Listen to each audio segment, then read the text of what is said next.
In this episode, we're going to take a look at 3 different brands of cab tractors.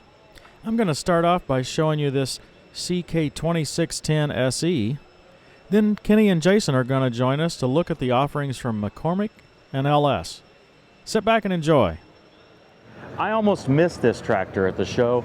It's sitting right by a CK2510 SE, which, nice tractor, but it's been around quite some time. This one, it's almost camouflaged to me. Can you believe something bright orange being camouflaged? Anyway, it's a CK2610 SE.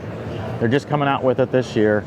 It has 24, 25 horsepower, whatever, to stay right under that Tier 4 limitation. But it's got a factory installed air-conditioned cab. It's real quiet too. At least I know the 3510 SE is quiet because I've been in one of those. They say this one's the same way. I'll take their word for it. Let's look around inside. A couple of interesting features in this Kioti. The brake is on the right-hand side, right beside the forward and reverse pedals. It's actually kind of handy, probably more handy to me than thinking about going to the other foot, which has been the traditional approach. So it is a single brake, so it's not individual brakes for each rear tire. That's taken away a feature, I suppose, for this size tractor. This cab, very nice. Air ride seat, cheeseburger friendly. You know, these tractors, for initial purchase price, a lot of value for the money.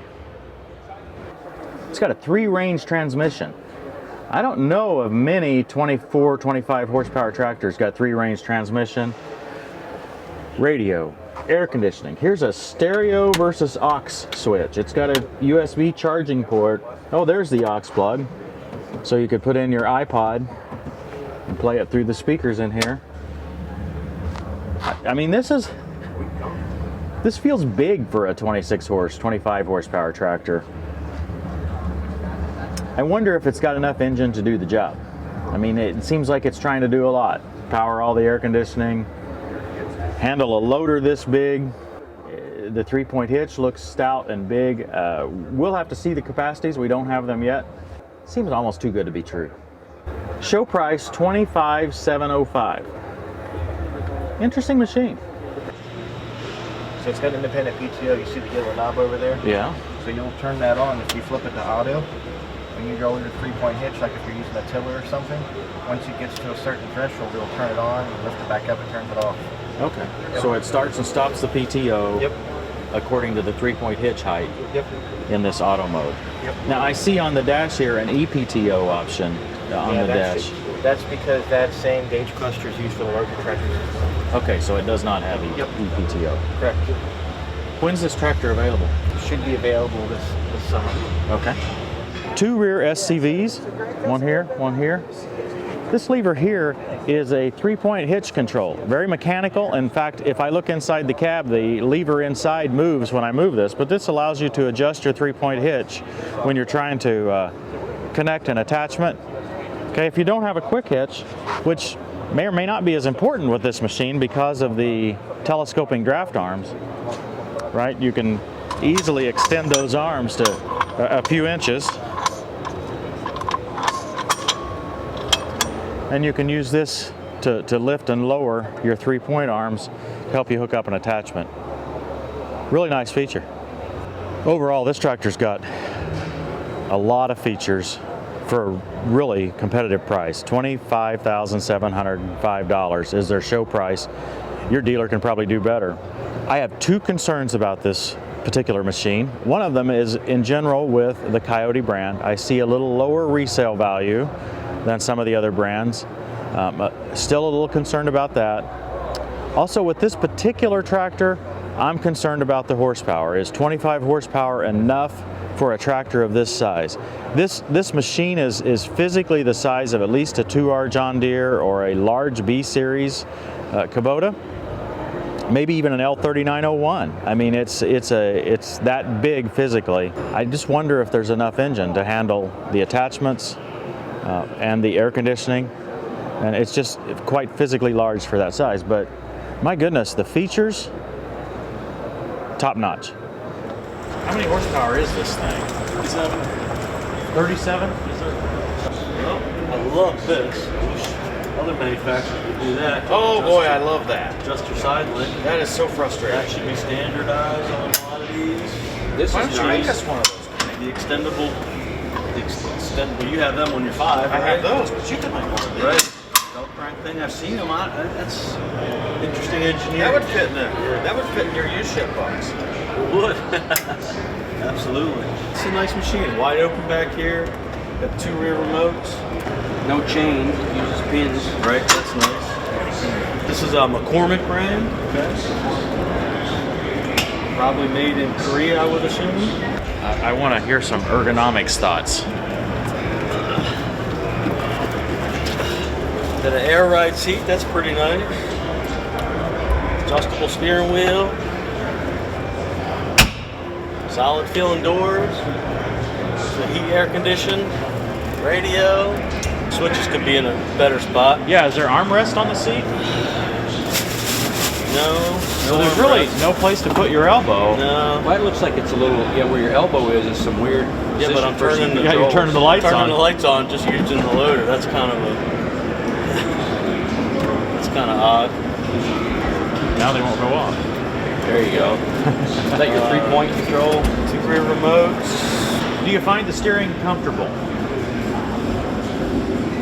I found 2 positions and I wasn't sure either one of them was very comfortable.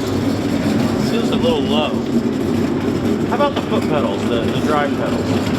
It's got the twin touch controls like the Deere uses versus the rocker pedal. They're a little bit awkward to use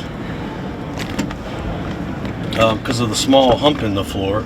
Yeah. At least for me. With my longer legs, I felt like I was scrunched. I couldn't quite. Right. Split brakes. What's this lever now? That's the parking brake. Parking brake's not very. It's way down here. Now the rear SCV handles, I really like where they are. Yeah, those are nice because you'd be here operating them. They're in good position. It's got good visibility. Yep, I hit that switch again. Is this the 4-wheel drive switch? Yes. Yeah, it looks like it. Yep. Throttle here. Joystick. It's in a comfortable spot, but the switches are in the wrong spot. I'm laying my arm right on turning the 4-way flashers on. Got electric PTO. Looks like. Why do you want that? Just to I make want that because it's when you're having a closed cab and you're working with somebody else, like I work with my son, communication is a huge problem. He can't hear me, I can't hear him, we're using hand signals. Or You don't want the door wide open like that. And sometimes it's, the first spring day, you just want to be in the fresh air. Yeah. And driving around with this door open is dangerous. Yeah. It's a lot, so it'd just be cool to be able to pop a little side window open. Visibility's a little compromised, obviously, because of that pillar there. Right. But it just would be nice to have fresh air every now and then, or to be able to pop it open to talk to somebody.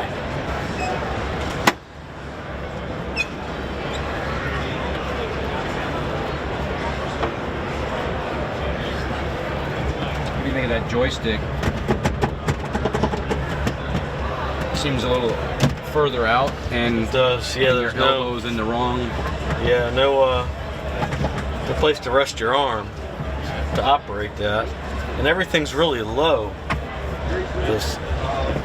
Maybe the seat's not right, but no, it just doesn't feel right for me anyway. It looks like I would be constantly bumping these controls. Yeah. Oh yeah. I like the switches there. That's neat. Yeah, that's more like an automotive style. The ones in the John Deere in my 3720 they're kind of hard to figure out when you first look at them. Another big hump in the floor. Does it interfere with the pedals? It does not interfere with the pedals for me anyway. No. Oh, look at that. I got a rock shaft control back here too. Okay, so that's the blue one.